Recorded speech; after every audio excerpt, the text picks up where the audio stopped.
It's been fun to watch nature respond to us people being at home out of the way. There have been sheep and goats taking over town centres, kangaroos hopping up urban streets, dolphins coming closer to coasts. I've seen footage of a blackbird making a nest in the wheel arch of a car that hasn't been moved for weeks, and rearing chicks there. And a blue tit has used the barrel of a Spitfire wing gun for her nest.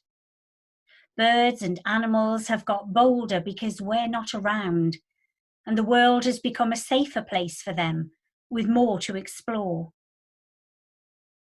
People have been sharing hopes for a greener world, one in which we have more respect for the earth and those who share it with us.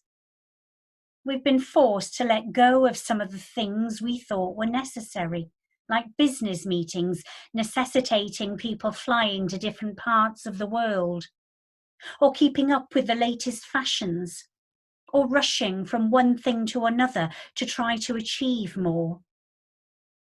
We've learned to have meetings using our computers, to wear the clothes we already have, and to walk more for pleasure, seeing new things in our neighbourhoods that we hadn't been aware of.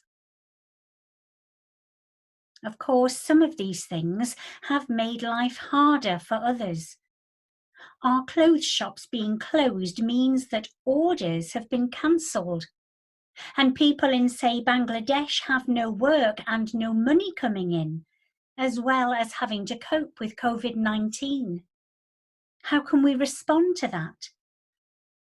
Will we build a fairer world when we get going again, in which we put at the top of our agenda the aim that no one might go hungry or homeless? In our churches too, our usual way of doing things has been put on pause. When we've looked before at doing things differently, we've not been able to see past questions that seemed unsurmountable at the time, because people were already doing all they could. If we seek to do other things in the community, who will look after the building? Who will run the children's clubs or the coffee morning? Who will make the space available to community groups? Now all those things have been stopped. So now is the time to look for a new vision of how things could be. Now we have had to put things down. Now we have a chance to build from the ground up. So what do we want to build? How do we want to be helped to live our faith? Do we want a weekly service? A smaller support group of like-minded people? A local group, but also travel to a larger gathering for worship, where we can be with many others and learn new songs? Do we want to offer different styles of worship? Iona, Taizé, traditional or modern, sermon-based or discussion-based, so that we reach more people because we're offering a variety of ways to meet with God? How do we want to use our faith to help others?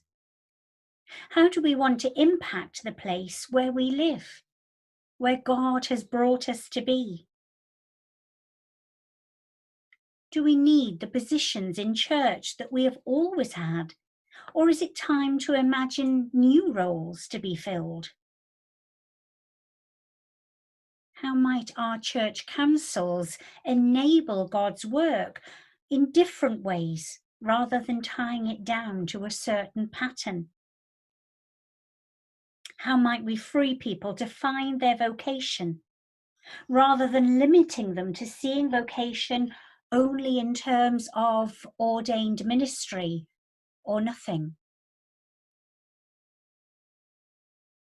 While walking in the park and looking around me in the peace and quiet, the germ of a poem came to me, and this is it. If you fall down, we're told, You shouldn't get up right away. Lie where you have fallen for a moment. Catch your breath. Take your time. Then carefully, carefully start to stand, moving slowly, making sure you've got your balance before you carry on your way. We have fallen hard, knocked down by this unseen assailant. It's okay to lie here for a while, listening to the birds, watching the trees come into leaf above our heads, enjoying the peace. How will we get up again? Will we rush to get back to where we think we ought to be? Or take time to collect our thoughts so that when we start to move, we can be sure to take the right direction? We need space to lament our losses, to grieve people and ways of working, and church as it used to be.